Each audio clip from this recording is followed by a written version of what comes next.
Hey everyone, अस्सलाम वालेकुम। तो आज हम एक नॉर्मल क्लॉथ से दुपट्टे की डिज़ाइन करेंगे और इसमें मैं आपको दुपट्टे की ट्रिक्स भी शेयर करेंगी जिसकी वजह से हमारे दुपट्टा अच्छे से फिनिशिंग से दिखने लगे। तो यहाँ पे देखिए मैंने सॉफ्ट ऑर्गेन्जा फैब्रिक लिया है और ये कितने मीटर है ये नहीं पता, लेकिन इसको मेज़र करके देख लेंगे कि ये कितने मीटर का है। मेज़र कर लिया तो यहाँ पे इसकी 3 मीटर्स है और इसको हम यहाँ पे कट कर लेंगे। हाइट के मुताबिक से यहाँ पे दुपट्टे की लेंथ होती है।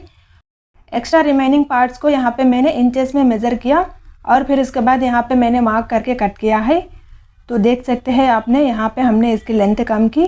फिर उसके बाद हम यहाँ पे इसकी दूसरी तरफ भी यहाँ पे रख के इस कॉर्नर्स पे यहाँ पे इक्वल कटिंग कर लेंगे। तो यहाँ पे देखिए, तो आम सबसे लोगों को यहाँ पे सिलाई करने के बाद इस तरह से गैप उनको होती है और सिलाई करने के बाद उनको फिनिशिंग अच्छी नहीं होती। तो उसके लिए है ना, हम यहाँ पे इसको इस तरह से यहाँ पे फोल्डिंग कर लेंगे और फोल्डिंग करके यहाँ पे देख लेंगे कि कहाँ पे इसकी एक्स्ट्रा क्लॉथ आ रहा है। तो आप देख सकते हैं यहाँ पे हमने कटिंग किया था, फिर भी यहाँ पे इसकी एक्स्ट्रा क्लॉथ है। तो उसके लिए हम दोनों तरफ से इस तरह से फोल्डिंग कर लेंगे और फोल्डिंग करके यहाँ पे हम इसको पिनअप कर लेना है। तो इस तरह से हमारे पिनअप कर लेने से यहाँ पे क्लॉथ हिलेगा नहीं।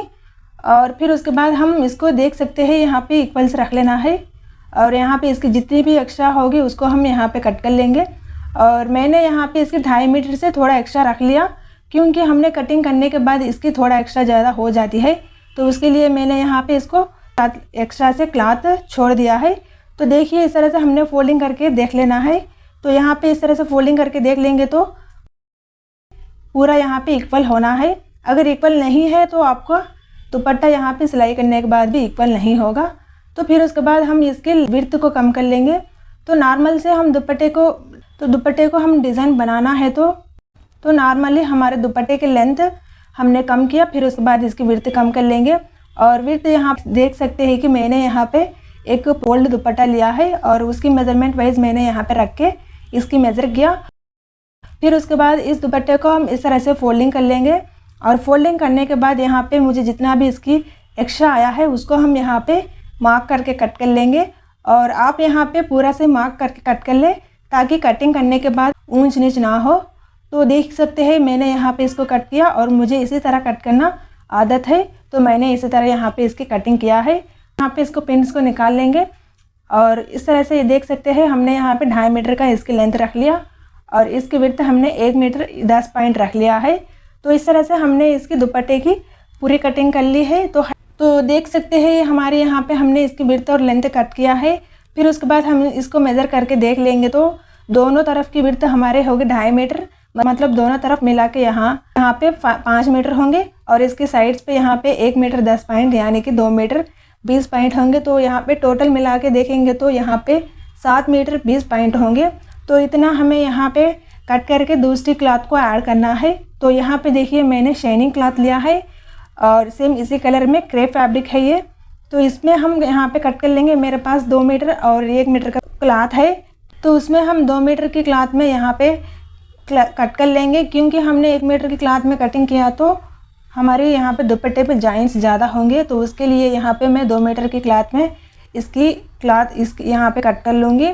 तो यहाँ पे मुझे 2 इंचेस चाहिए और सिलाई के लिए मैंने यहाँ पे 1 इंचेस एक्स्ट्रा रख लिया है। तो टोटल यहाँ पे 3 इंचेस होंगे और 3 इंचेस मार्क करके यहाँ पे हमने इसकी पूरी कट कर लेना है और यहाँ पे हमने 7 मीटर 20 पॉइंट तक कट कर लेना होगा।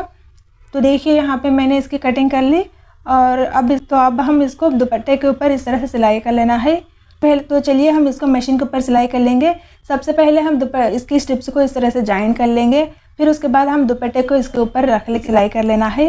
तो यहाँ पे ध्यान रखना है कि आप दुपट्टे की उल्टा तरफ ही यहाँ पे रख के सिलाई कर लेना है। और क्योंकि हमने इसको सिलाई करने के बाद इसकी स्ट्रिप्स जो भी क्लॉथ है इसकी वो ऊपर की तरफ आएगा, तो उसके लिए आप यहाँ पे इसकी दुपट्टे की उल्टा तरफ रख के सिलाई कर लेना है। फिर उसके बाद इसकी कॉर्नर पे यहाँ पे हम इस तरह से फोल्ड कर लेंगे और ध्यान रखिए कि इसकी नीचे की तरफ हम फोल्डिंग नहीं करना है। यहाँ हम इसके नीचे थोड़ा सा गैप दे के ऊपर इस तरह से फोल्ड करना है। अगर आप यहाँ पे गैप नहीं देंगे तो आपको ऊपर फिनिशिंग नहीं आएगा। तो इसी तरह हमने यहाँ पे इसके दुपट्टे की तीनों कॉर्नर्स में सिलाई कर लेना है। तो यहाँ पे देखिए मैंने सिलाई कर ली और इसके कॉर्नर्स में मैंने यहाँ पे थोड़ा सा कट किया है। फिर उसके बाद हम इस दुपट्टे को इस तरह से फोल्डिंग करके सिलाई कर लेना है और ये हमारी सीधी तरफ की होगी। तो चलिए हम इसको भी मशीन के ऊपर सिलाई कर लेंगे। तो देखिए दुपट्टे को हम इस तरह से फोल्डिंग कर लेंगे और यहाँ पे मैं मेन आपको कॉर्नर पे यहाँ पे दिखाऊंगी। तो कॉर्नर पे हम इस तरह से यहाँ तक सिलाई कर लेना है। फिर उसके बाद हम इसको निकाल लेंगे और फिर उसके बाद यहाँ पे हमने कॉर्नर पे इस तरह से फोल्डिंग कर लेना है। तो आप देख सकते हैं यहाँ पे हमने कॉर्नर पे अच्छे से फोल्डिंग कर लेना है। तो जितना भी एक्स्ट्रा क्लॉथ होगी उस क्लॉथ को हम इसके अंदर में यहाँ पे इंसर्ट कर लेंगे और ऊपर हम बस इतना ही रख लेंगे। तो देखिए इस तरह से हमने इसकी शेप बनाने के बाद इसके ऊपर एक सिलाई डाल लेंगे। ओके, तो फिर उसके बाद हम इसकी नॉर्मल से एज इट इज़ यहाँ पे सिलाई डाल लेना है और फिर उसके बाद यहाँ पे इसकी सिलाई फोल्डिंग कर लेना है। तो आप देख सकते हैं कि इसकी फिनिशिंग कितना अच्छा आया है। और सेम इसी तरह हमने इसकी दुपट्टे की चारों तरफ भी इसी तरह सिलाई करके फिनिशिंग देना है।